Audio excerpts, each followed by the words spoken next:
You are listening to WFRSDC 88.3 FM, the best in contemporary Christian music, Franciscan Effect.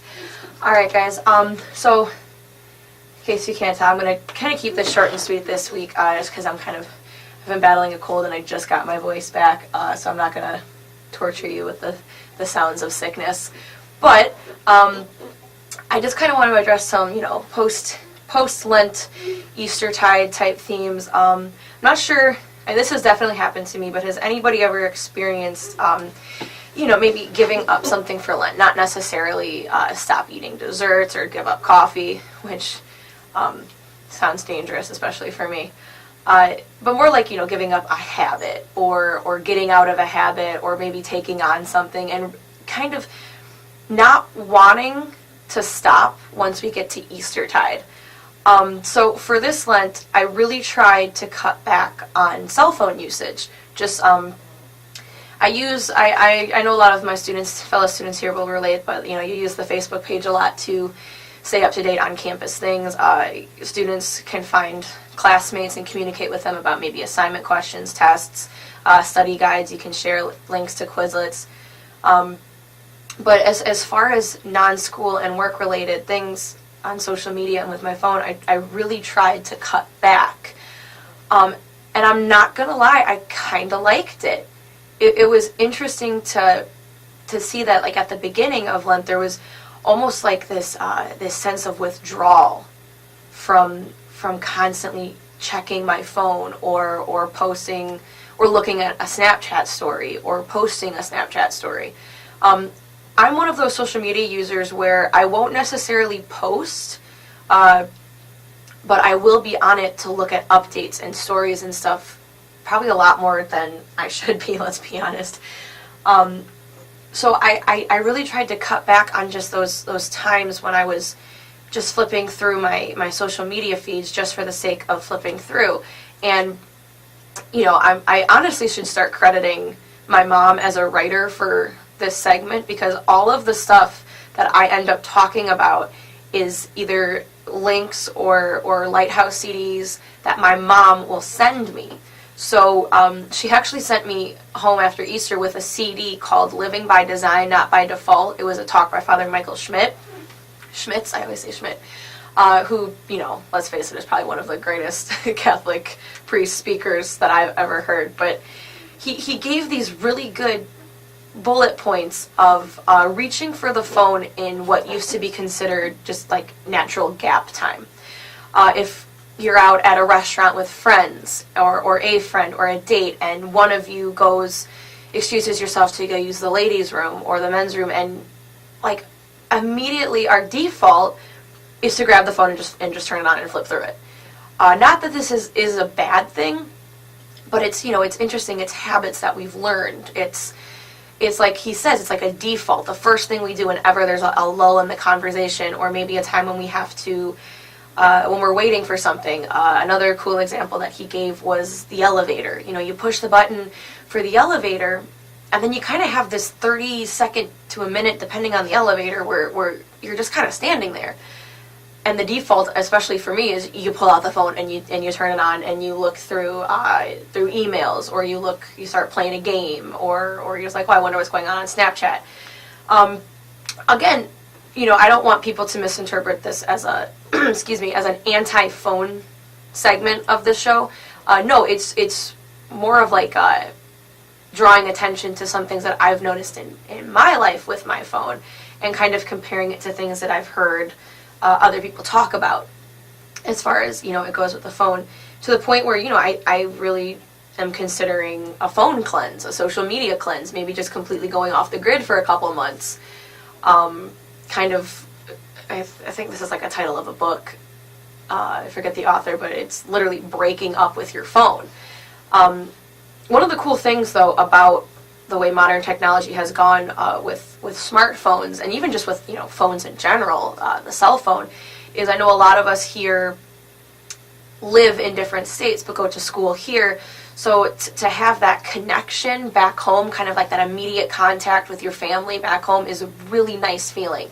I have a Snapchat group chat thing with my two sisters back home, and it's it's really nice to have that immediate contact with the people that I love most in my life. So I feel like that's a really cool way that phones and social media has has kept, everything together for relationships with family when, it is time to kind of leave the nest for college.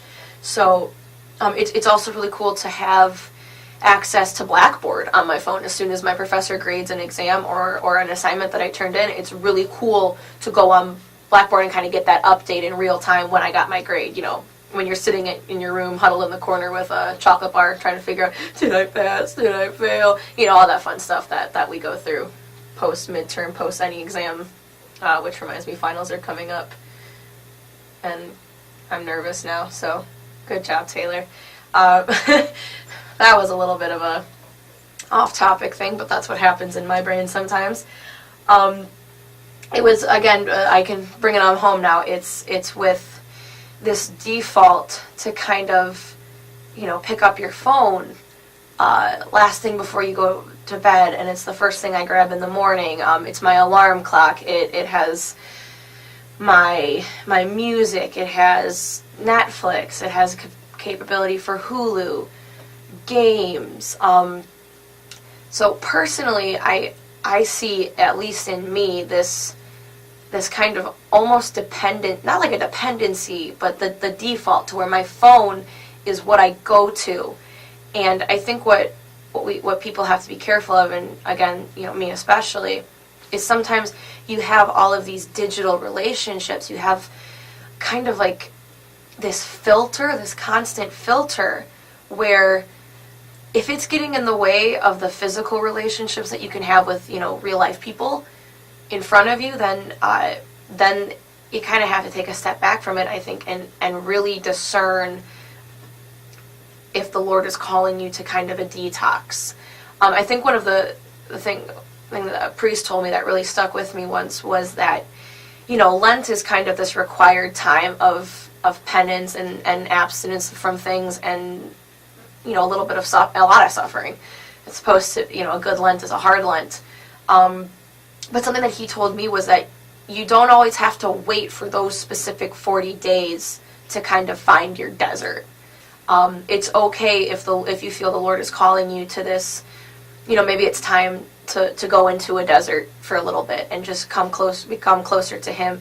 Put aside some of the distractions other than school that maybe are getting in the way of your real connection with the Lord, maybe with people. So it's I think for me personally, it's time for another walk in the desert, even though we just got done with one. Sometimes He's like, we're gonna do a back-to-back session here. So I'm always grateful when the Lord can just kind of tap me on the shoulder and say, listen, it's time for another fast, another kind of detox. So I think it's really important that we remember to cultivate those relationships in real life as well as spiritually. Again, the development of smartphones is not the end of the world. Nothing in and of itself can turn into a bad habit. We, as humans in our fallen nature, we can make it a bad habit. We can develop the bad habit. And then the device or the food or whatever becomes the enabler. It's not the thing's fault, because it has no consciousness. It can't make you do anything. But it is kind of there, and that's when we need to kind of practice our own kind of self-control over it, which, I think is always good to remember that, you're the master of your life. The Lord is the master of your life, and you are the master of your choices. That's the beauty of free will, that we always, we always go back and we choose the Lord. So I think it's really important to remember that as fun as it is to kind of have this go-to with the phones or with the computers, it's very important to realize that you don't want to miss out on real life, on things that are happening around you. that should not become your default, because, as you know, with the whole topic of the Father Michael Schmidt's talk was default. You know, that's not the way our lives should be lived. Our lives are meant to be lived by design. So, like, you know, the Lord has a great plan for all of us. He has a design, and we have the choice to get to what He wants as our end game, which is heaven in the long run. But, you know, we still have to make the most of the time that we are given on this earth, and to always remember that, you know, we need to choose Him in all things.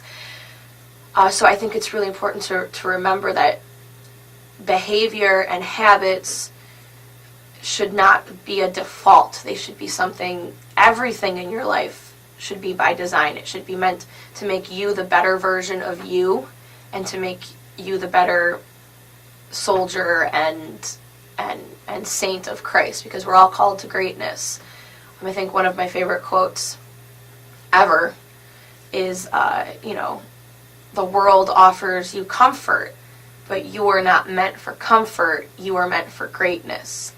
So if we continue to kind of fall into this default of not really challenging ourselves, and, you know, this ties back into just always going back to the phone as the default when we don't want to maybe talk to people, or when we don't want to maybe engage in a difficult conversation. Sometimes it's easier to naturally shut down the conversation when someone starts looking and scrolling through their phone. Then it's like, okay, well, then you're not really listening to what I'm saying, so this conversation ended. But it's important to remember that comfort can come at any time, but we're not really meant for that, and we should, with our lives, it's not a default, it's a design. And I highly recommend the talk by Father Michael Schmitz. It's, you know, he's a great guy, just in general. Hopefully not having an actual physical script in front of me this week did not just turn into these nonsensical ramblings. I'm recording the footage and the audio now, so I will see if I made any sense. But you know, this was just some stuff that kind of came to me, and I feel blessed that I have a platform to kind of share it with you guys. So thank you for listening. Thank you for bearing with me as I go through these little things.